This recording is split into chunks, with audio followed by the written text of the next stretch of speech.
Welcome to Crime Most French, a fortnightly podcast covering intriguing cases carried out on French soil. Researched and narrated by Cedric and rudely interrupted by me, Melanie. We're the true crime podcast on the Alliance. Crack open le vin and let the mayhem commence. This is episode 51, the Pollet gang. The what gang? Pollet. Okay. Surname Pollet. Okay.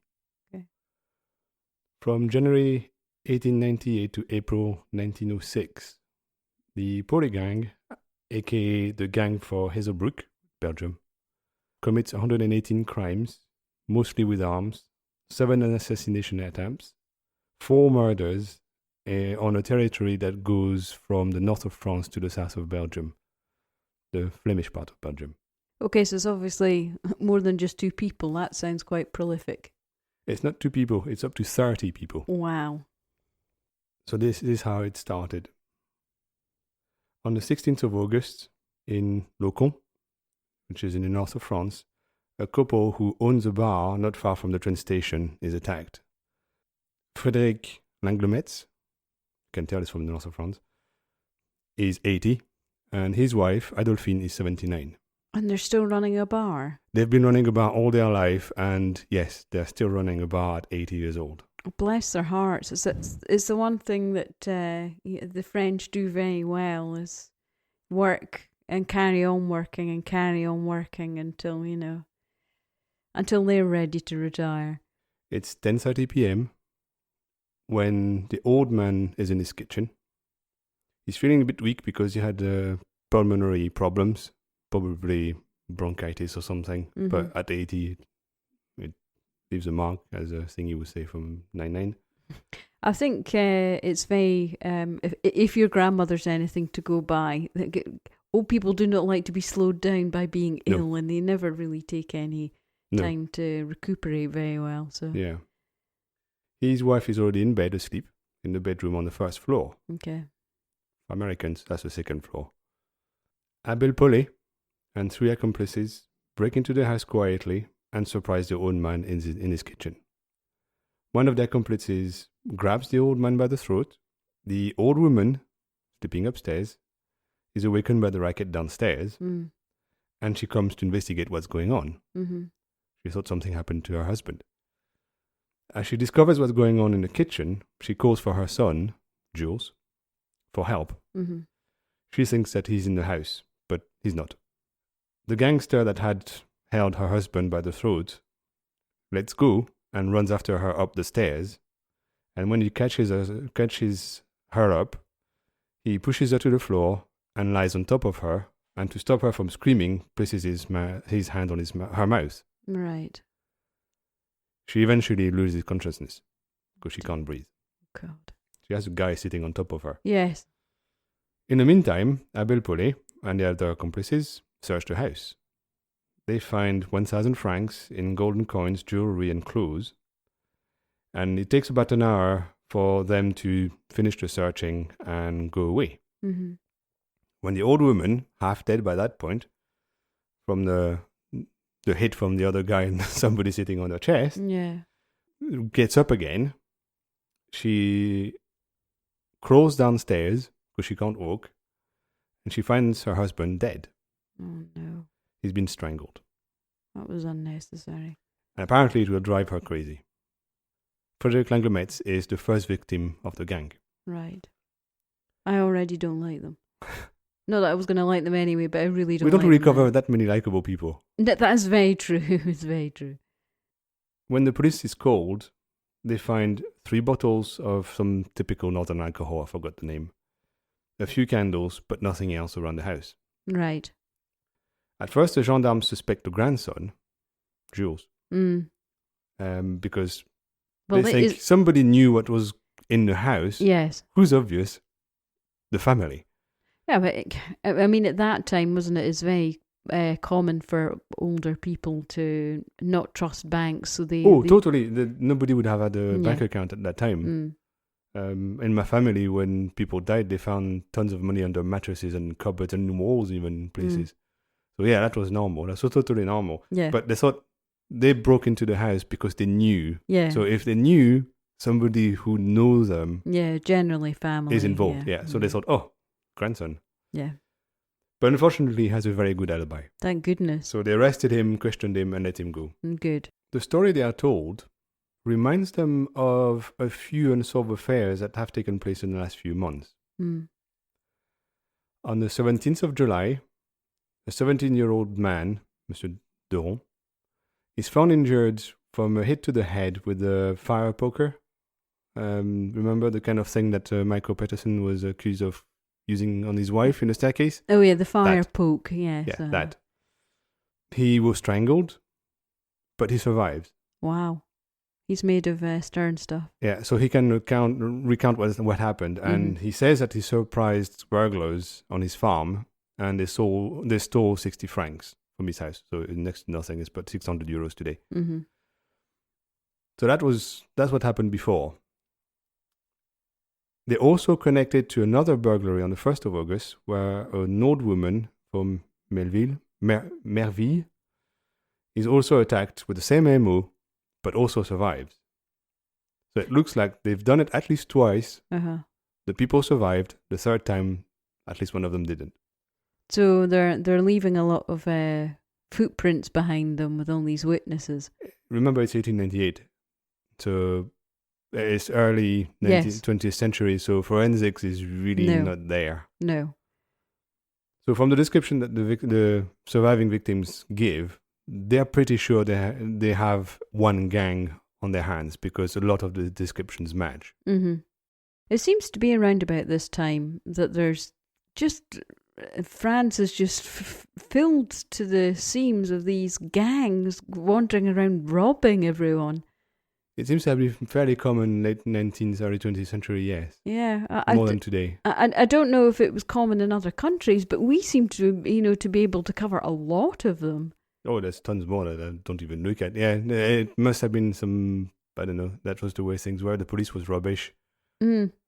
It's easier to do a big hit when you have a few people helping you, so you had lots of gangs around. And you have all your goods and chattels in your house and all your and you wealth. had all your valuables inside the house instead of in the bank. So especially in isolated farms, it's easy because nobody's going to know that anything's happened. Mm-hmm.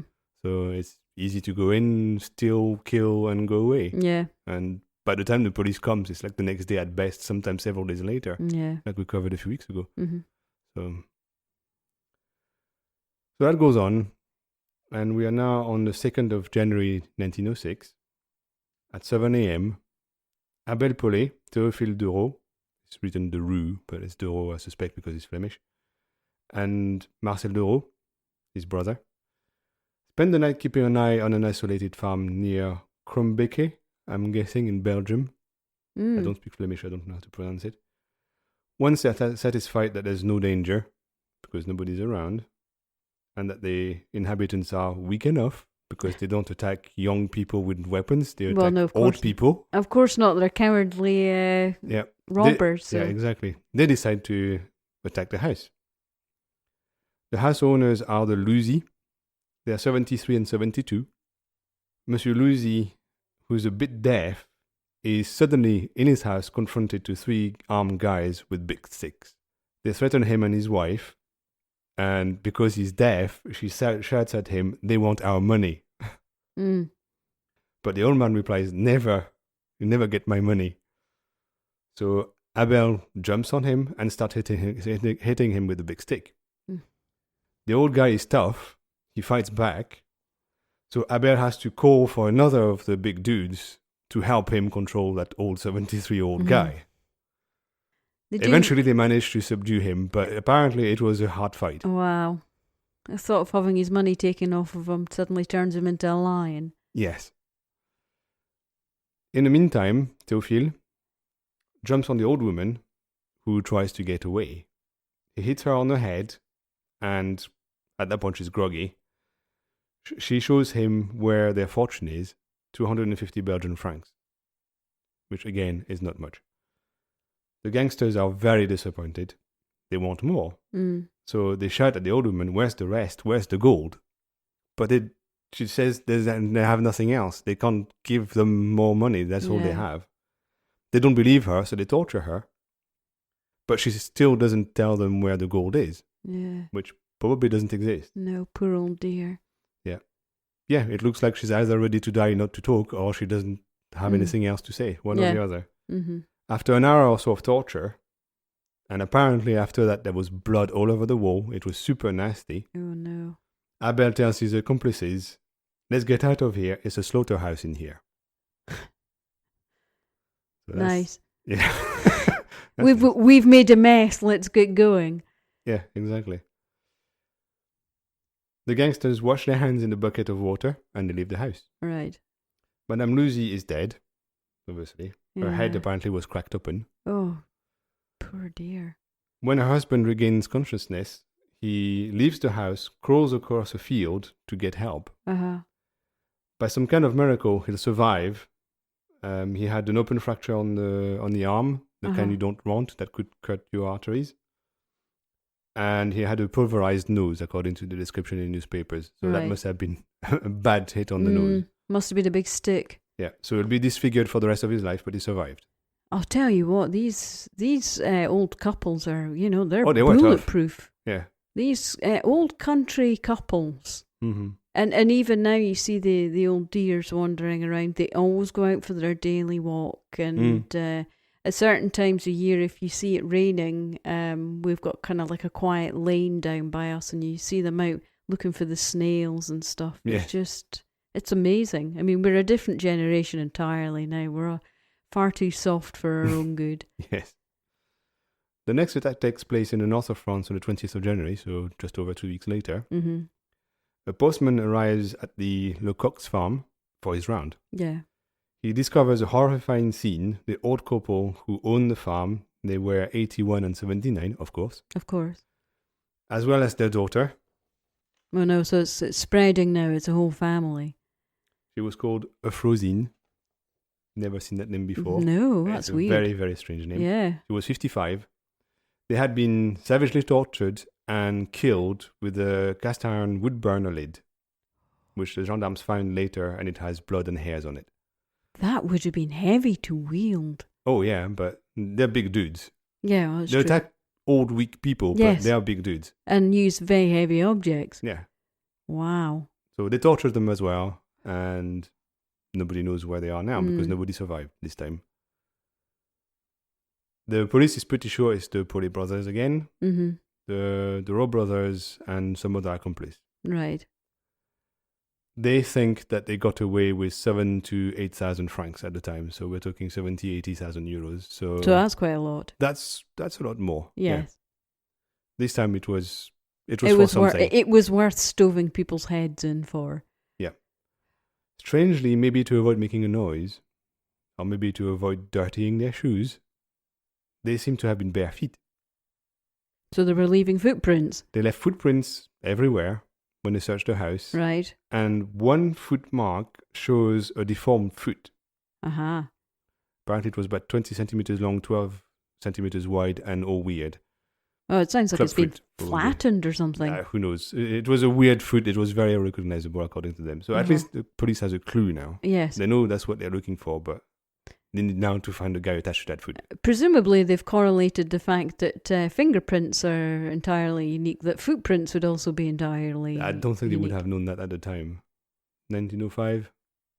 Murdoch had barely invented it. So yeah, but that was in the 1880s, wasn't it? That was in the very late 1890s. Was it? Okay. So I think it would have been too early. I don't think they would have known about fingerprints, or they knew what the foot should look like. Yes. But the fact that it was deformed certainly would be easy. That makes it easy once they find a guy who has a foot like that. Yes, but now they have to find a guy. Yeah, that's the problem. The Lecoqs are well-off, influential family. The old man had been councillor and mayor in the area. Their family tends to help catch the murderers, so they fight back. They offer 250 francs cash reward for any information. And they also offer 250 francs to the cop that makes the arrest. Double incentive. And that helps because people start talking. Of course. That's enough money to be That's a few To thousand euros loosen the now, lips, so yeah. that's interesting. People are starting to talk. On the 30th of April, Auguste Platel, I suspect it's called Platil, but it's probably Platel, turns up at his local police station. He says that he knows who committed the last murders. He explains that he was visiting his sister, Julienne Platel, because he was on strike. He was a miner. Of course, in the north of France, there's pretty much only mines at that point. Mm. He was on strike, and he hadn't been paid for weeks. And he wanted to ask for a bit of money from his sister. Right. But she refused. Pissed off, he went to see his other sister, who just couldn't believe her ears. She says that her sister's husband brings lots of money home all the time. They're rich. Officially, he's a farmhand. Unofficially, he has money. Unofficially, he's helping himself to other people's money. Well, she doesn't understand how she can refuse to lend money to her brother. Julien's husband is called Abel Pollet, 32, farmhand. Auguste. So because she's greedy with other people's money, it's loosened. Well, it's not something they publicize too much. Oh, well, in the no, family. of course not. But I've got a farmhand who's got lots of money. Yes, please. We know who it is now. Yes. Auguste also relays that, according to his sister, Abel is a gangster and has told some of his stories to the two sisters. Also, he says that, according to his sister, he never acted alone. He was always in a gang, and he has some of the names. One of them is called Canu Roman. The police is very interested at that point. Yeah, I bet they are. Abel Pollet is very well known to the police in the area. Mm. He's been in trouble many times before. What a surprise. At age 9, he commits his first crime by stealing some coins. Okay, so I mean, he started early. Yeah, he was waiting in a shop on the day of his first communion, and seeing that the shop owner was at the back, dealing with some delivery or something, he spotted that the till was slightly open, so he quickly decided to help himself, took the money, and took the direction of the exit. Unfortunately, at that very moment, a woman who came to do her shopping enters the shop. Seeing the kid leave quickly, no one else in the shop, she connects the dots. Yes. She grabs his arm before he can exit. Mm-hmm. He tries to free himself, but fails because he's 9. Oh, yes. Alerted by the noise, the shop owner and her son come back to the front of the shop. Yeah. And she quickly notices that the till is open. And it's lighter, yeah. It's lighter, yeah. She knows what happened. In the meantime, Abel is trying to escape. He's shouting and screaming and fighting back. But all that accomplishes is that the whole area turns up and watches what's happening.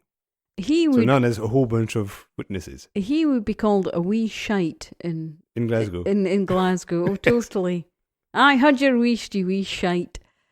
He's kept in a small room under the eye of the local garde champêtre. Garde champêtre is the guy who, it doesn't exist anymore. His responsibility was to keep an eye on forests and fields and stuff to make sure that nobody was killing rabbits and stuff and doing things that they were not supposed to do. So he wasn't really a cop, but he was kind of a legal person in the area. Okay, so he was a bit like a park ranger, maybe. It would be a park ranger. A cross between but much lighter than a park ranger. It's like halfway between park ranger and maybe a mall ghillie cop or something. Do you know what a ghillie is? No. A ghillie is it's an employee of like the estates in Scotland, and they that would be something like that. They do the land management and they make sure that there's nobody poaching. But the difference is it's not private. It's an official government position. It's not somebody's property. So it is a lot more like it's exactly a park that. ranger. Yeah. Mm-hmm. So he keeps an eye on the kid. It takes a while for the gendarmerie to arrive because, of course, no phone. Mm-hmm. The judge for children that sees him decides to send him to prison for 3 months at 9. Wow. So it's child prison, but still, he's 9. Wow. He's going to spend 3 months in jail. I'm taking it's not going to be Guyana. It's not going to be Devil's Island. No, but still, it's still kids' prison is the turn of the century. In fact, it would have been before the turn of the century. I mean, that would have been 1900. Yeah, I mean, that would Something have been... 1898 to 1900 I'm or so. making it akin to kind of like a workhouse. Oh, that would be worse than the workhouse. Oh, it Because just the conditions sounds would have been much worse than in the workhouse. savage. Oh, yeah, at 9 years. At the time, his main activity was not to steal money. That was the first time he stole money. His main activity was to steal food. So he Right. goes through people's cellars and sorting rooms, and he just steals the food he finds there. Is he not getting enough food at home? No, his parents are very, very poor. They discover that when they arrest him. His parents are very, very poor and they don't have enough to eat. So he steals food. That's mainly what he steals. It just happened that he was in the shop and he saw an opportunity, decided to steal money, but that's not what he was doing. He was stealing food. Now, you see, I feel like a big scumbag now. That sounds just horrible. There is nothing crueler than poverty. I mean, I've known hardship with food and almost been homeless at one point in my life. So yeah, my heart goes out to him. But oh no, he went down a bad path. Poor wee Poppet. And I'm a terrible person, and he certainly didn't belong in prison. At 26, we don't really know what happens between 9 and 26, but No. at 26, he meets Camus Roman. Mm-hmm. He also meets Théophile Dereau. And the four of them, Abel, Right. his brother Marcel, Okay. Roman and Dereau, are the center of the gang. Right. Abel also gets caught in 1901 for burglary and Uh-huh. spends 4 years in prison. And guess what? He meets lots of bad guys in Oh, prison. yes. And that's how the gang grows. Oh God. So it's kind of like a recruiting tool. Essentially, it was. Yes, it was 4 years of recruiting. Mm. Just after prison, he starts again, obviously. Right. This time, he gets help from the people he met in prison. And some of them are regular members, some are occasional. So when they need a special skill, they call some of the people they know. Some of them are around a lot of the time. But the middle of the gang is these four guys. From February to August 1905, they commit 41 burglaries. Wow. From the 3rd to the 4th of May 1906, the year later, the police arrests a dozen people. Of course, remember, that's when after August went to the police station saying, I know who killed these people. Yes. So they arrest the Pollet brothers, and they arrest a whole bunch of people in the gang. They interrogate 19 people who they think are gang members, Wow. one by one. They also confront some of them to their victims. And for example, there's an old guy who took a bullet in the cheek and was strangled with a rope, but survived, who comes to see those people and confirms that, yes, it is them who did that to me. He's kryptonite. Yeah. At that point, their guilt leaves no doubt. Yes. Because when they started, they obviously didn't want to kill people necessarily. So a lot of people survived. So, of course, that's a lot of witnesses. Later on, they killed a lot more people. Once they had started killing, they just continued. Yeah. But the first few victims survived. So They went from greedy to being murderous. Yes. Mm. Yeah. Also, some of the victims are very, very convincing and angry. Oh, yeah, you would be. And when they're confronted to some of them, they end up confessing. Because they're actually scared of their victims. Because they're just douchebags. Oh, yeah. So not only Abel confesses to the Lecoq family murders, but he also confesses to over 700 burglaries in the north of France and south of Belgium. So I said at the start that they had committed 118. That's the 118 that have been proven. But he says there's about 700. I mean, if he'd put that much energy into an enterprise that was legal, he probably would have been hugely successful. Yeah, but he didn't have the opportunity. No. Because he left school at 12 when he could. Mm. And then was stealing food and stuff. So he just didn't have the opportunity. But yes, he was clever. Yeah, clearly. When people interrogated him, he wasn't just... One of them, I think it was Roman, was just thick. He was sick and a bit crazy, according to the people who talked to him. Okay. This one would never have done anything of his life. But Abel was actually clever. He was intelligent, but he never had the opportunity to do anything with it. And the only way he could survive was to start stealing. And when he had started and ended up in prison for a few times, then that was it. He was just a gangster. It just becomes normal, doesn't it? That's the only way he can survive. That's the only thing he knows how to do. So he just continues doing it. So yeah. He could have done something of his life if he had tried to and had the opportunity, but it never did. So the number 700, according to the gendarmerie, is probably inflated, but they suspect it's way more than they know. Yeah. Oh, is that Henry Lee No, Lucas? yeah. Abel calls himself the king of thieves. Yes. So, yes. He's admitting to things he clearly couldn't have possibly have done, probably. Yeah, so it's probably not 700, it might be 500, but it's still way more than 118. And they know there's way more that they haven't really accounted for. There must be lots of thefts in like isolated farms that people maybe even never noticed, because there's just so much stuff on farms.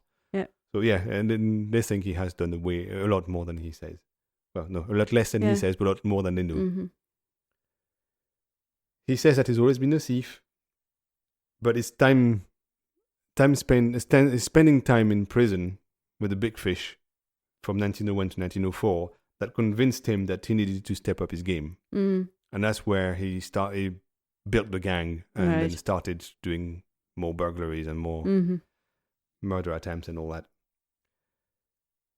Their MO was to get hired on farms to survey the area.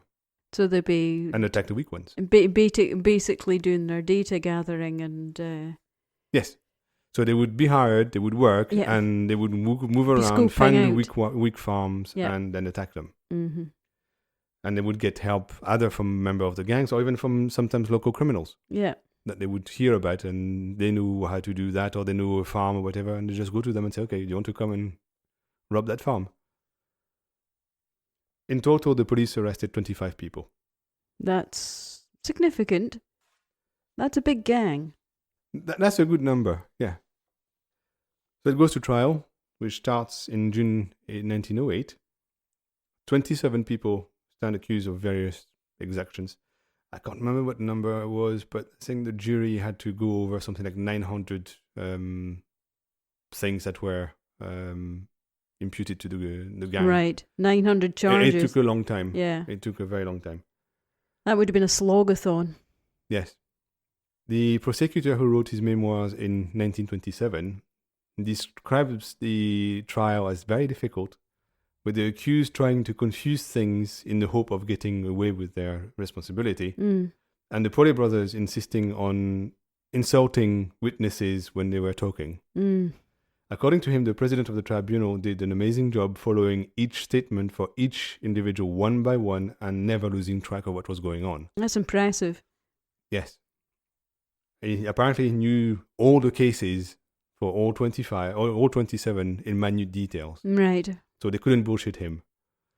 In the end, 18 are sentenced to 3 to 8 years in prison, and the Pollet brothers, Doro and Vromont, are sentenced to death. 5 are acquitted after 11 days in court. Right. That's a long trial at the time. 11 days is a long trial. Guess who the executioner was? Yep. De Blair? We definitely have to do something on him. Yeah, we have to. On the 11th of January 1909 at 7 a.m., the prisoners are fed from their cells in Béthune. Béthune is a big city in northern France. They are brought outside the prison, where the guillotine is already set up. They have the privilege of being the first one executed after a 3-year ban, during which the death sentence was nearly abolished. Oh, right. We talked about it before. Yes. It went to Parliament and then was killed in Parliament because of some murders. Yeah.